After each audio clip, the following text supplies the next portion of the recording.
Bienvenue à cette édition de Flash Info, votre magazine d'information sur l'actualité africaine tous les 15 jours. Avec notre invité, M. Pierre Néonkourou, journaliste. Je suis Ibrahima Sidibé Pommier et voici les titres de cette édition.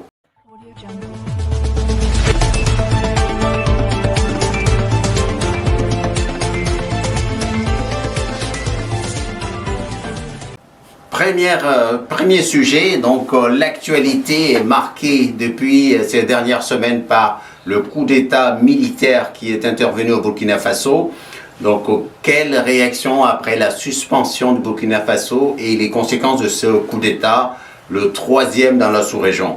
Deuxième sujet important, il y a une vive tension entre le Mali et la France après l'expulsion des troupes danoises sur le sol malien. Où ira-t-on dans toute cette escalade? Troisième sujet important, la CEDEAO face à cette situation des nouvelles donnes dans la sous-région. On a donc 3 coups d'État en l'espace d'1 an. Est-ce que cet organisme va continuer dans cette dénonciation systématique? Voilà les 3 principaux thèmes que nous allons commenter avec mon ami Pierre Néonkourou, journaliste africaniste. Bonjour. Bonjour, très heureux, honoré d'être ici, Ibrahima. Merci de l'invitation. Voilà, donc sur Diaspora Interaction, on avait souvent parlé de Burkina Faso. La dernière émission que nous avions eue, on avait parlé de cette tentative échouée de coup d'État du lieutenant-colonel Emmanuel Zungrana. Et finalement, qu'est-ce qu'on a vu la semaine dernière? Donc, une deuxième tentative, mais cette fois qui aboutit et qui voit l'irruption donc d'un autre officier qui s'appelle le lieutenant-colonel Damiba, qui a donc pris le pouvoir à Ouagadougou. Donc le président est arrêté, il a démissionné, et donc pour l'instant il y a des consultations qui sont en cours dans ce pays. Quelle est ta réaction à chaud sur ce qui s'est passé dans ce pays qui est confronté aussi à la menace djihadiste? Il y a beaucoup de ressemblances entre les 3 situations. Que ça soit je pense que, déjà, vous l'avez souligné, ça a commencé par une tentative de coup d'État. Maintenant le Burkina Faso. Il y a des situations pourries, en fait. Des situations pourrissent tranquillement avec des élites qui sont totalement déconnectés de la base. Et vous voyez, ces pays-là sont tous confrontés par des problèmes sécuritaires, par des mouvements terroristes un peu partout, des tueries et des assassinats, des militaires non nourris, non bien équipés, qui doivent affronter les terroristes. Donc ma réaction en bref, là, il y a une pourriture de situation avec des élites totalement déconnectées et finalement les gens cherchent d'autres moyens. Vous avez remarqué que dans les 3 cas, les putschistes ont été soutenus par la population. Oui, mais qu'est-ce que ça pose donc par exemple, le président de Burkina Faso, M. Kaboré, était quand même quelqu'un qui n'était pas, qui faisait pas de la malgouvernance. C'était un président rangé, qui s'habillait traditionnellement, qui ne sortait pas. Mais qu'est-ce qui est arrivé pour que ce président se retrouve dans cette situation? Est-ce qu'on n'est pas en train de voir plutôt, justement par rapport aux résultats sur le plan sécuritaire, c'est ça qu'il a payé cash, mais est-ce qu'il pouvait faire autrement? Quelle est ton analyse là-dessus, sachant que tout le Sahel devient maintenant une zone d'instabilité à cause de ce terrorisme qui a déferlé du Mali sur la sous-région? À mon avis, le président Kaboré était le moins coupable des trois cas. Le moins coupable, je pense, il travaillait relativement bien. C'était pas Ibeka. C'était pas ni Alpha Condé qui avait cherché à avoir un mandat de trop. En revanche, je pense ce qu'il paye, M. Kaboré, ce qu'il a payé, c'est son échec. Il a lamentablement échoué parce que vous avez vu, à chaque fois, il y avait des cadavres de civils, de militaires burkinabés. Je ne sais pas si le militaire va faire... morts. Oui, je ne sais pas si là, on ne le sait pas encore, on est encore c'est encore chaud, hein, mais je ne sais pas si les militaires vont faire mieux que lui. Mais l'échec, là, tous ces morts qu'on dénombrait chaque jour, ça a changé, hein, ça a changé la donne, ça a fait que toute la population s'est rangée contre lui, disant que c'était un président qui a échoué, parce qu'il a quand même été prouvé que l'armée était très mal équipée, était très mal... Mais parce qu'il se méfiait aussi de cette armée, non? L'armée burkinabé, parce que lui, il est arrivé, donc il y avait eu déjà le précédent avec Diendéré, donc c'est sûr qu'il avait toujours cette posture de méfiance. En même temps, il ne voulait pas donner trop de moyens parce qu'il avait toujours peur de ce coup d'État qui finalement vient quand même le renverser. C'est là où tout le dilemme que les États africains vivent. Autant nos nations ont besoin des armées bien formées, bien équipées. Mais ça doit être des armées aussi qui comprennent c'est quoi leur mission. Ça, c'est une réalité que nous allons traîner encore pendant plusieurs années, plusieurs décennies, à mon avis. Parce que les armées ne comprennent pas c'est quoi leur mission. Parce que vous voyez, à chaque fois que la situation chauffe, là, c'est toujours l'armée qui arrive pour mettre de l'ordre. Mais c'est ça, donc leur mission, normalement, d'une armée, c'est de sécuriser le territoire. Oui. Et rien que ça. Mais sauf que c'est ça, de plus en plus, on voit les militaires vouloir venir prendre le pouvoir, s'arroger des pouvoirs, donc gouverner. Et c'est sûr que devant le désarroi de la population, ça peut effectivement leur donner l'opportunité de venir dans ce champ-là, le champ politique. Et d'où d'ailleurs, on va revenir très vite avec la situation sur le plan sous-régional avec la CEDEAO. Mais pour l'instant, donc, on va quitter le Burkina, on arrive au Mali. Le Mali, comme tu l'as dit tout de suite, donc on a une junte militaire qui est là. Le Mali est sous embargo depuis le 9 janvier. Mais là, on a une tension comme on ne l'a jamais vu ces derniers jours entre le Mali et la France après l'expulsion des troupes danoises de la Task Force Takuba. Qu'est-ce que ça te dit, les échanges d'amabilité, les tons? On a l'impression qu'on est en train de voir une certaine rupture dans ce qui, traditionnellement, entre les élites africaines et françaises. Écoutez, rupture, c'est le moins qu'on puisse dire dans la situation entre le Mali et la France. Je voudrais quand même, sans revenir en arrière, faire remarquer une chose. Les 3 officiers qui ont pris le pouvoir dans les trois pays, ce n'est pas des généraux.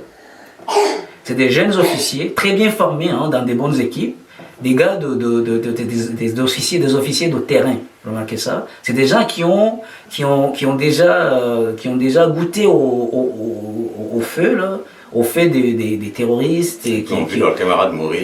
Ils ont vu les camarades mourir. C'est des gens, si vous remarquez, c'est des jeunes officiers qui sont très décomplexés. Très décomplexés. Mais il y a aussi une récupération, à mon avis, des discours populaires.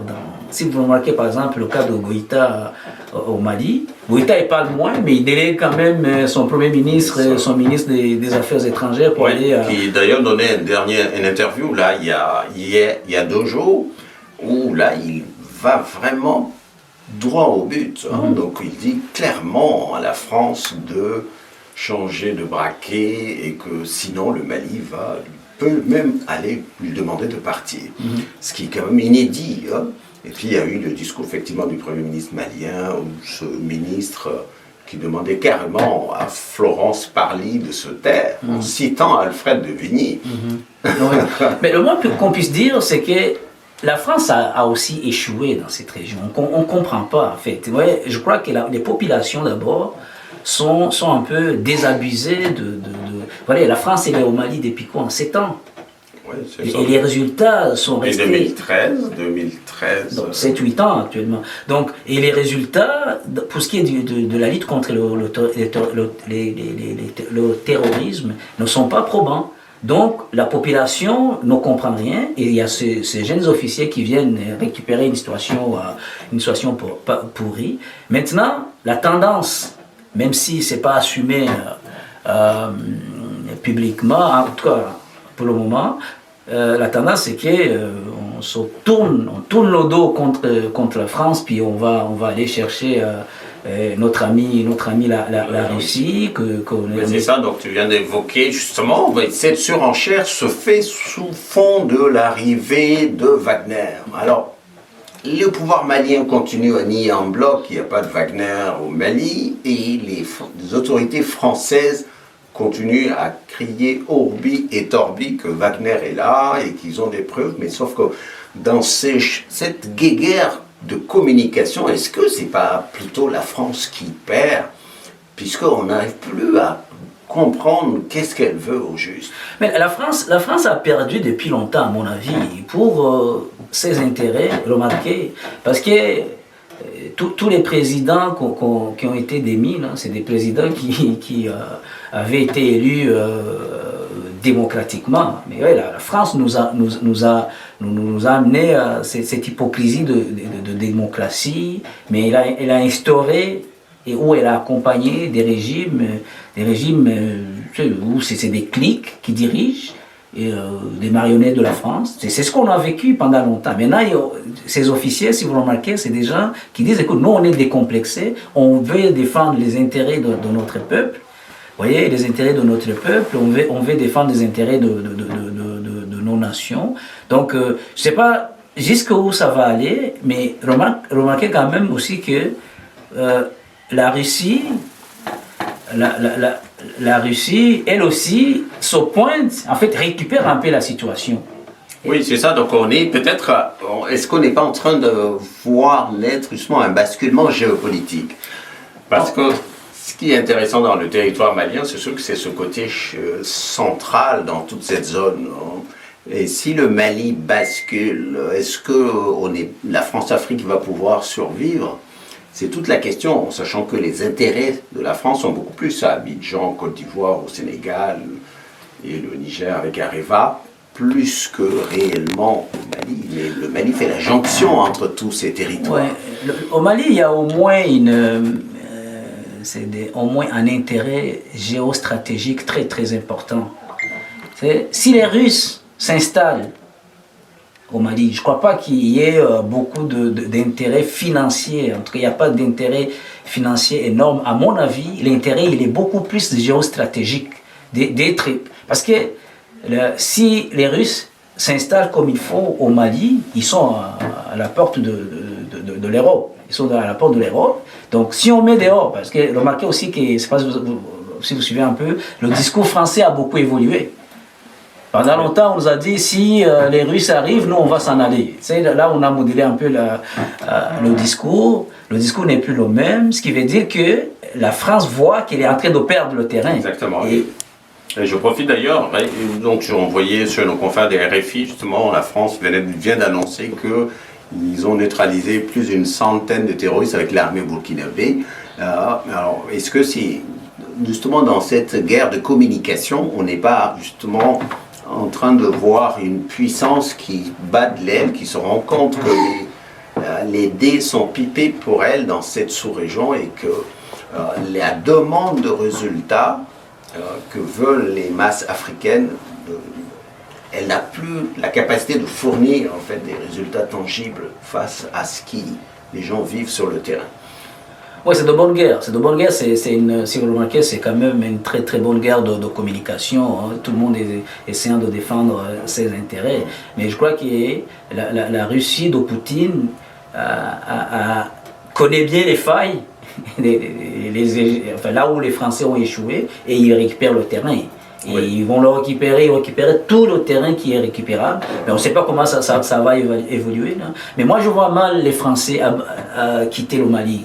En tout cas, c'est sûr que cette force Takuba a du plomb dans l'aile. Hein. Donc la Suède vient de se retirer.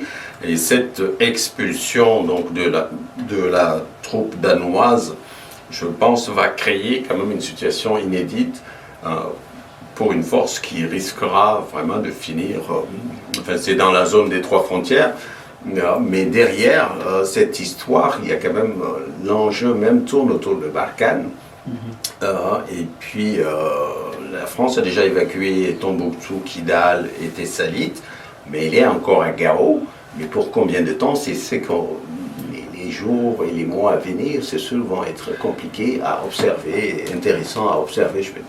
Il faut aussi souligner, à mon avis, le fait que la France avait travaillé énormément pour essayer d'amener d'autres partenaires européens à rejoindre la force. Donc c'est aussi un autre échec français, en fait. Parce que les Français ne voulaient plus se retrouver seuls dans cette force-là. Là maintenant, je ne sais pas pourquoi est-ce que les autorités maliennes ont choisi d'expulser les Danois. Pourtant, le Danemark est connu comme un État sérieux, un État qui tient parole. Pourquoi est-ce que... Mais la position du pouvoir malien, c'était de dire qu'ils n'étaient pas au courant, l'avion est arrivé directement, ils veulent renégocier en fait tous les accords qui ont été signés par leur prédécesseur IBK. Ce qui fait que d'ailleurs l'accord de défense qui avait été signé par le pouvoir de IBK qui donnait des bases militaires à la France, et actuellement les pouvoirs veulent renégocier tout ça et le mettre et l'adapter. Donc c'est ça cette volonté de reprendre la main qui crée tous ces remous. En tout cas, on va continuer à suivre. Hein. C'est sûr que cette zone est grise un peu de la géopolitique entre la France, la Russie et le Mali. Ce qui est sûr, les nouvelles autorités à Ouaga, on a vu dans les manifestations aussi des drapeaux russes, un appel carrément, les nouvelles autorités russes aussi, du Burkina ont dit qu'ils sont prêts à travailler avec tout le monde, mais leur priorité, ça va être la sécurité. Et puis l'armée malienne, depuis quelque temps, gagne réellement en efficacité opérationnelle. Et il y a eu plus de 100 terroristes neutralisés, dont le numéro 2 de la Katiba Massinan. Donc tout ça galvanise, fait tache d'huile dans la sous-région. Alors est-ce que c'est de la communication, est-ce que c'est vraiment du durable? C'est tout ça qu'il va falloir observer. Moi je pense qu'il y a un peu de tout. Hein. Il y a un peu de tout. Hein. Je voulais juste ajouter que Poutine a beaucoup d'avantages. La Russie a beaucoup d'avantages sur la France si jamais on lui accorde de la place.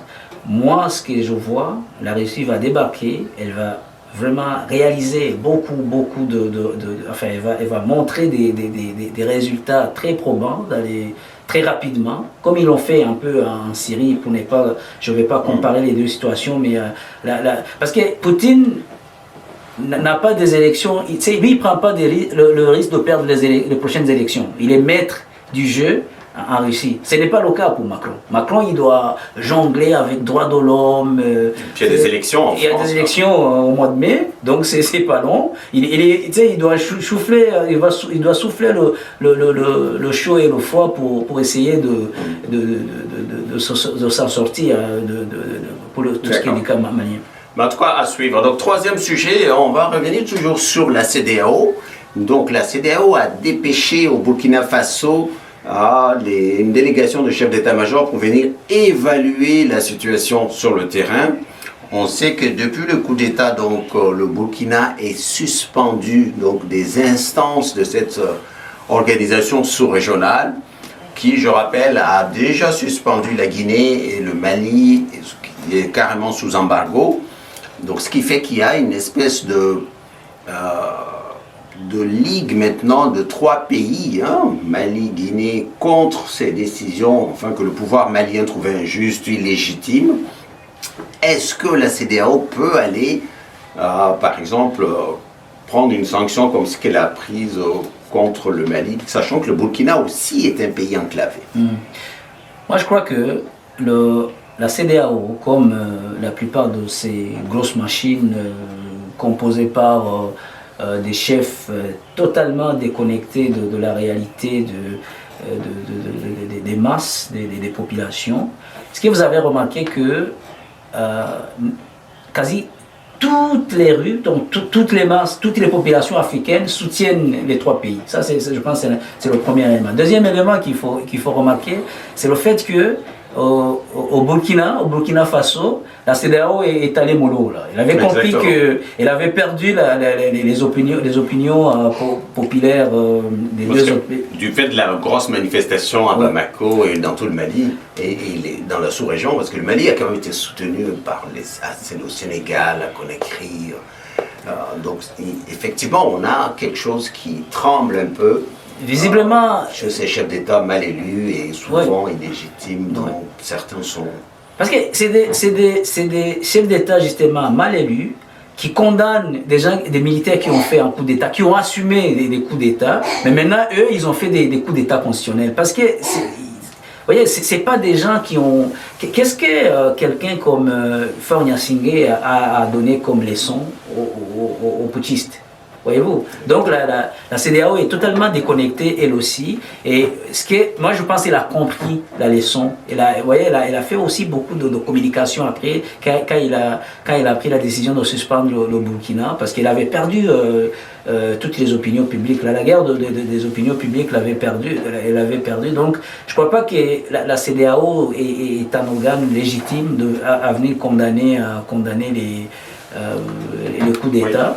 Et d'ailleurs, je rappelle justement que l'Union africaine avait dépêché d'ailleurs une mission donc dirigée par Mahamat Faki Moussa, quand même, pour venir voir justement la junte à Bamako et l'inciter à proposer un nouveau chronogramme pour essayer de lever les sanctions. Ouais. Donc ce qui est sûr, c'est que pour montrer que justement les sanctions sont contre-productives et l'embargo qui avait été décrété sur le Mali risque d'avoir un effet boomerang, puisque que ce soit en Côte d'Ivoire ou au Sénégal, les opinions sont aussi remontées parce que c'est beaucoup de familles qui vivent du corridor avec le transport, avec les camions, l'import et l'export, ce qui fait qu'il y a du manque à gagner pour tout le monde. Et ça, c'est un autre aspect dont il faut vraiment parler, c'est que ces mêmes chefs d'État de la CEDEAO qui ne parviennent pas à créer des emplois pour les populations, maintenant imposent des embargos qui vont mettre des familles qui ont tout fait pour créer leurs propres emplois, pour se nourrir. Maintenant, on leur coupe le gagne-pain. Vous voyez, c'est ça. Ils vont encore perdre. Vous le voyez sur le port d'Abidjan, des familles, des chauffeurs de camions qui dormaient même le sol parce qu'ils se retrouvent sans salaire, sans ressources, parce que là, tout leur gagne-pain, c'est leur camion et le transport entre Bamako et Abidjan. Ce n'est pas des États où les gens vont avoir un soutien de l'État parce que l'État leur a coupé leur gagne-pain. Vous voyez, donc c'est totalement déconnecté de la réalité. Parfait, donc on va continuer avec un autre sujet, hein. On va revenir dans beaucoup plus de légèreté avec la CAN, hein, la Coupe d'Afrique des Nations bat son plein au Cameroun. Et donc là on est dans la phase des demi-finales, on connaît maintenant les équipes qui vont constituer les demi-finales, donc ça va être le Cameroun contre l'Égypte et puis le Burkina contre le Sénégal qui s'est qualifié face à la brillante et vaillante Guinée équatoriale. Qu'est-ce que tu penses du bilan jusque-là de cette CAN, hein, qui a quand même été émaillée par un deuil avec cette bousculade meurtrière qui a fait presque 8 morts au stade Olembe? Il y a quelques éléments qu'il faut souligner pour cette CAN. Le premier, à mon avis, c'est que la CAN était une bataille personnelle de Biya. Biya voulait à tout prix montrer au monde entier qu'il est capable d'organiser la CAN et que tout se passe bien. Il a déployé tous les moyens qu'il fallait pour y arriver. Je pense que au stade où on est rendu, c'est quasi un pari gagné. Le deuxième élément que je voudrais souligner pour cette CAN, qui est quand même très passionnante à mon avis, c'est que, bon, c'est sûr qu'au demi-finale, les équipes qui sont là, c'est des équipes solides, hein, toutes les équipes qui sont là. Toutefois, moi j'ai été impressionné par certaines équipes. Vous voyez, cette CAN a montré des équipes dont on parlait quasi jamais. Vous voyez, les Comores, la performance des première participation.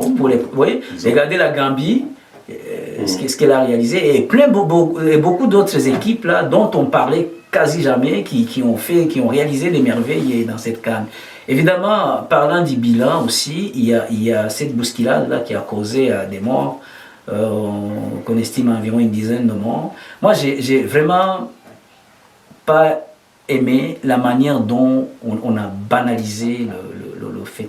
Il y a eu des morts, il y a eu beaucoup de blessés, mais les matchs ont continué comme si de rien n'était. Moi j'aurais aimé que on respecte au moins la mémoire de ces personnes d'une manière ou d'une autre pour justement respecter la dignité humaine. C'est ça, c'est sûr qu'il y a eu des enquêtes qui ont été menées après, mais je souscris aussi effectivement, on aurait pu effectivement trouver un moyen de saluer la mémoire de ces personnes qui sont venues dans un stade et qui ont laissé la vie, alors que le football est quand même d'abord une fête, et quelle fête en Afrique. Oh oui, pour nous les Africains, c'est une grande fête. Donc là, on va peut-être faire une petite pause de réclame et on vous revient. Merci de nous suivre donc sur Diaspo TV avec notre invité Pierre Niyonkourou. Donc là, nous allons évoquer dans cette deuxième partie des quelques brèves, donc au niveau des informations sur le continent.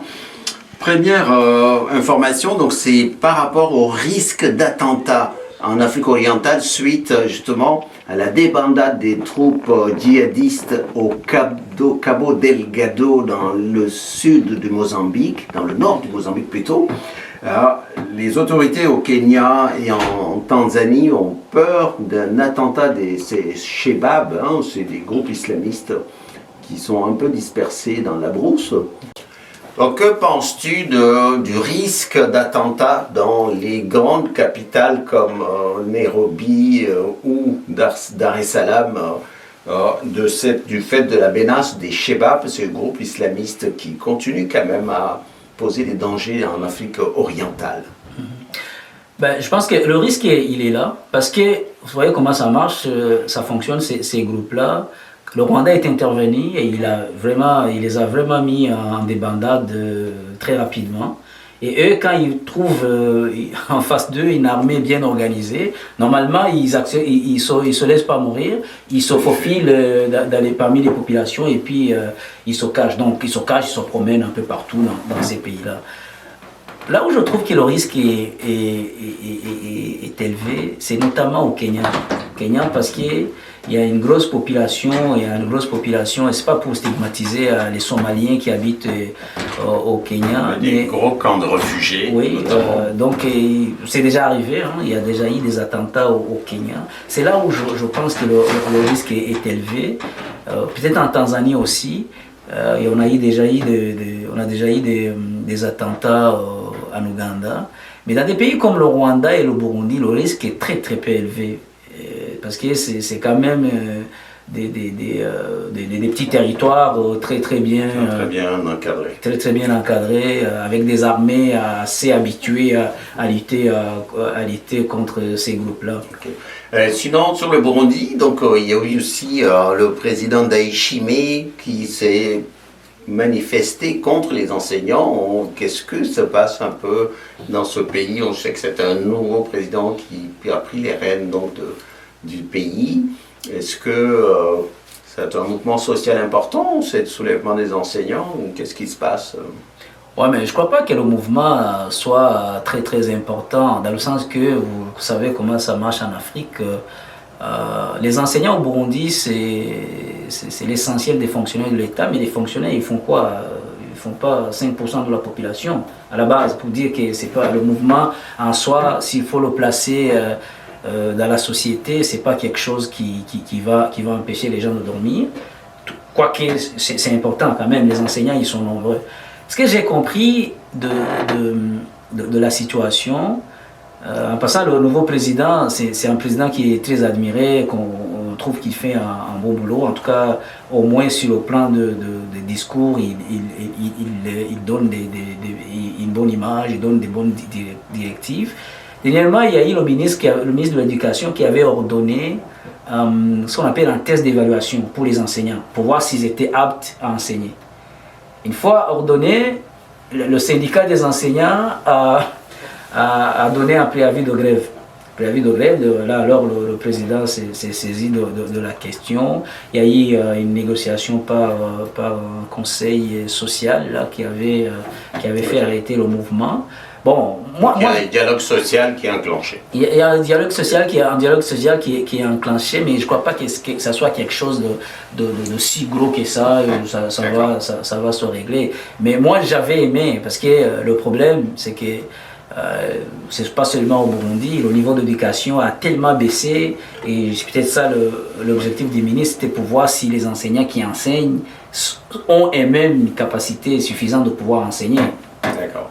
Donc il y avait aussi dans l'actualité donc les élections municipales au Sénégal, donc des élections un peu charnières puisqu'il y a des présidentielles dans 2 ans à venir bientôt. Donc l'opposition a raflé la plupart des grandes villes. Est-ce que Macky Sall doit s'inquiéter? Ben moi, je m'attendais à ce que... C'est à peu près la même situation qu'on retrouve dans beaucoup de pays africains. Les grandes villes vont souvent être acquises à l'opposition parce que c'est là où on trouve les mécontentements. Oui, les mécontentements, tout. Mais toutes les analyses que j'ai regardées avant les élections municipales disaient que c'était un test pour Macky Sall. Mais Macky Sall, est-ce que le test il a passé? Pas tout à fait. Donc moi je pense qu'il doit travailler encore plus fort pour pouvoir regagner ces villes-là qu'il a perdues. Parce que c'est ça, le mouvement de Sonko est quand même extrêmement vivace au Sénégal en ce moment. Dernier sujet, donc beaucoup plus toujours sur l'environnement. Il y a eu donc une tempête tropicale qui s'appelle Anna, qui a balayé un peu l'Afrique australe et qui a laissé plus de 100 000 personnes sans abri à Madagascar, au Malawi et dans toute cette zone. Toujours, donc des fois on pose la question des secours et le manque de moyens de l'État pour secourir dans des situations comme ça.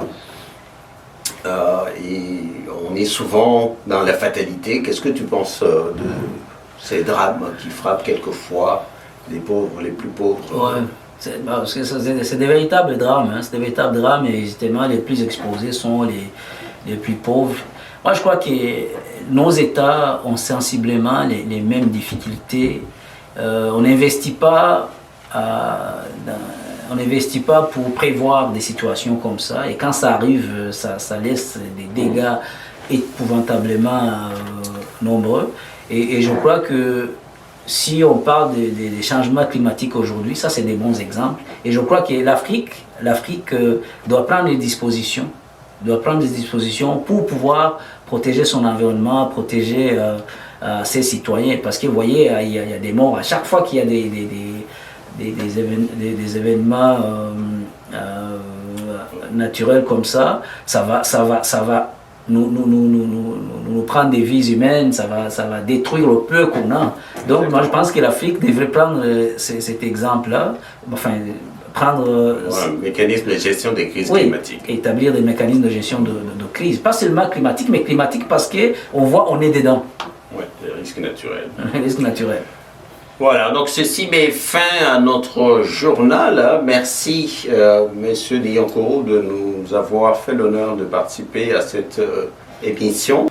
Merci de votre fidélité à nos programmes sur nos différentes plateformes web, Facebook, YouTube. Prochaine édition de Flash Info Afrique le 15 février. Au revoir.